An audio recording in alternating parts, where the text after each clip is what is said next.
end of these games, he has that whatever it is. Like you said, Joe Thomas walks up to the cat with 44 seconds left and says, hey, you're going to win this game. And he said, I swear, I had absolutely no doubt that they were. Now, he probably could feel that same thing that I was saying when Atlanta left 44 seconds on the clock.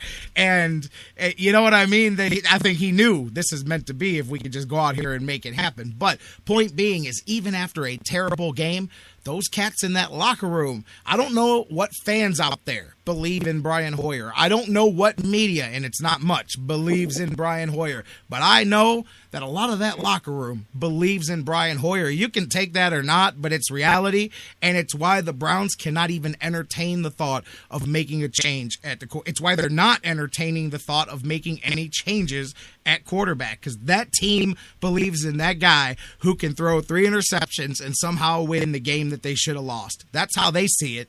That's how them players see it. They won. And not only did he come onto the field, J-Rock Daddy, with 44 seconds left in the game, he completes a 24-yard pass to Josh Gordon, a 15-yard pass to Miles Austin. I mean, the guy picked 4 good passes in that drive. Any one of those passes could have been catastrophic had he not completed them.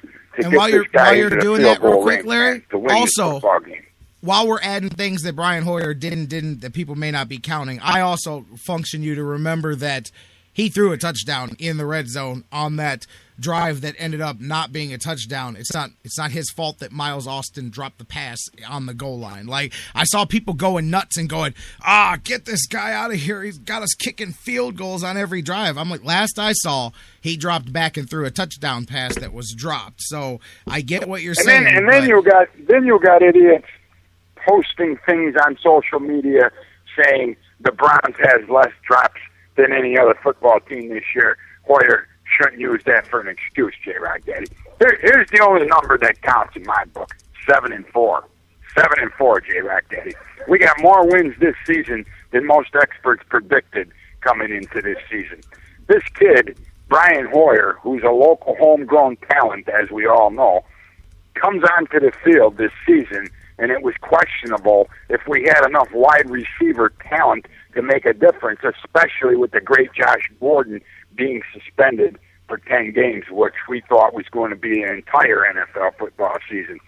And to give something to credit to Josh Gordon, you know as well as I do, being NFL game ready and doing what he did yesterday without being NFL game ready was just phenomenal to catch 8 passes for 120 yards. It shows the athleticism of this Josh Gordon. Can you imagine a couple more weeks of him playing, J-Rack Daddy? It's only going to get better from here. That's all I'm saying. So what? The guy threw 3 interceptions. Mike Pettin put it best that he's most proud of the fact that his quarterback, even though he threw his 3 interceptions, was able to come back and win this football game. And that's what Mike Pettin, the head coach of the Cleveland Browns, was most proud of coming out of yesterday's victory, man. Absolutely, LG. A couple of other things real quick, but let's get off the quarterback for a minute, because we're spending a lot of time on that and not enough on a couple of things that were every bit as big. And obviously, feeding the crow would be #1 hashtag coming out of yesterday's game. I actually tweeted out, Brian Hoyer cost me some money. For those of you guys that go, hey, Jerry just likes Brian Hoyer, he cost me money yesterday in one of my in my DraftKings fantasy football, because I went with him on my gut feeling that he was going to be a good fantasy start, and that clearly wasn't the case. But I tweeted out about 10 minutes before the game, I said, if you're looking for somebody in a deep league, Gordon, Crow, and Hoyer are good sleeper plays today. And obviously Hoyer was, depending on how your league scores, he got you a few points. But Gordon and Crow came through. I knew with the additional motivation of the homecoming that kid was going to be ready to hit the ground running as soon as they got to Atlanta. He was on the plane with a ball in his arms, because when they got to Atlanta, he was hitting it running, and he did. That one run, I don't know, you guys can tell me, somebody will say run, William, run, or whatever, but that 27-yard touchdown run, that may be one of the best just runs that the Browns have had since they came back in 1999. That was great, man. That was incredible. Good job. The balance, the staying up, taking the shot, all of that. And, man, they fed the Crow, and the Crow paid some dividends yesterday. Good job in that first game, and we mentioned it last week. What were they were going to be pressure. Hey, we're getting the job. They dumped this high-priced veteran for us, so now the focus is on us. We said we were ready. Now are we ready? They showed that they were ready, and West did as well. But those two together are just a nasty, young, hungry, physical combination for any defense to deal with when you've got those two slamming into you one after another. And J-Rod, Daddy, talking about that tandem of running backs coming out of the backfield, man, we haven't seen this kind of a tandem of running backs coming out of a Cleveland Browns backfield. We got to go back to Kevin Mack and Ernest Biner days. Absolutely. In the late 80s, man. But I want to tell you something. I always thought Ben Tate was a mistake for the Cleveland Browns. First, I never liked the guy's durability, man. He's not a very durable running back, number one. Number two, obviously he's not a team player, as we saw with the comments coming out of his mouth, which helped get him shipped out of Cleveland. But I got to tell you one more thing when we come back to this. I hate to bring it back to Brian Hoyer again, but I just have to make one more statement. It's not like LG and J-Rod Daddy loves Brian Hoyer per se, but what we do like and what we do respect is winning. And in the NFL, winning is everything, baby. Right, and that's the thing. He has stabilized the position going forward. Now the Browns will continue to add to this team and move Brian Hoyer. I was telling my buddy this yesterday, and he goes, man, I can't argue with you there. I'll give you all of your negatives. I mean, my intangibles. I'll give you your negatives. But no matter what, you've got less than one full season of NFL starting experience. Argument that he can't and won't get better is the most foolish statement that anybody can make, because he clearly is in the, you say what you want about the time he's played years under his belt for his pension, but his actual on-field football, doing it, IQ, all of that stuff, it's rookie level. He's an advanced level rookie because he's got the bit of a relaxation of having done it before, but he's on the level of a rookie experience game playing level.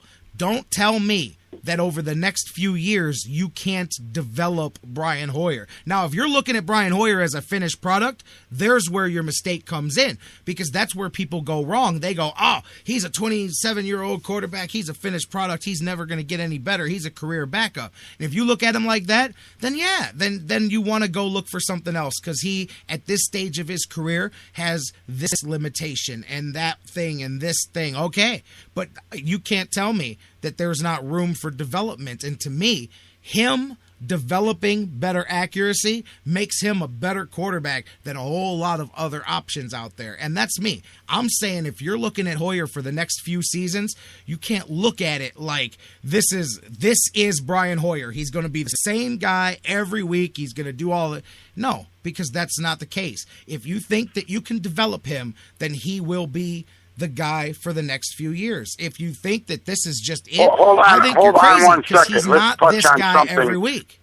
He's not this guy every week. You know what I'm saying? If every week Brian Hoyer, really though, Larry, if Brian Hoyer airmailed 50 passes in every game, if he threw 3 interceptions in every game, and the Browns managed to win in spite of him, then I'll give you that argument. But I don't believe that's the case, and they've still won more games because of him than they've won in spite of him. Go ahead, Larry.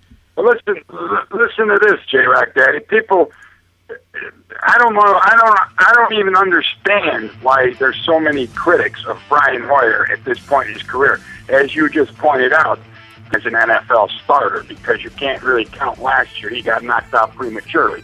But let me tell you something, J-Rock Daddy. Sitting on a bench and getting into the NFL action is obviously two different things. We saw it happen a lot over the years. Look how many quarterbacks the Cleveland Browns. If Hoyer can stay healthy and make it through this season, this will be the first season in years that the Browns used one quarterback throughout the entire 16-game schedule. That's number one.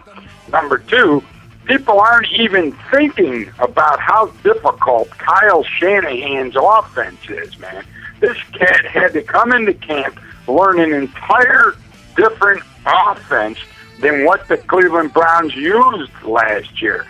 Remember in preseason, Shanahan had to try to simplify some of the plays so some of the other players on the offensive unit could understand the complexity of the calls coming in off the sidelines. This is a very complex offense.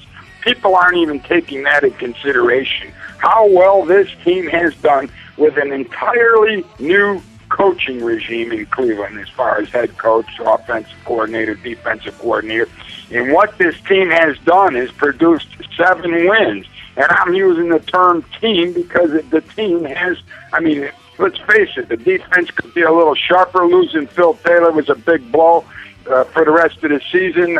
Reuben was hurt. Look at losing Gibson. We haven't even touched on that yet right now, Jay. Right there. But losing a guy like Sean Gibson in the defensive secondary, that's a huge blow to this Cleveland Browns football team. And what you got to like is the fact that somebody can step in. The next man up has been the status quo pretty much the entire Cleveland Browns season, man. We didn't have Jordan Cameron. We didn't have Josh Gordon. I mean, come on, man. This team has produced 7 freaking wins already, J-Rock Daddy.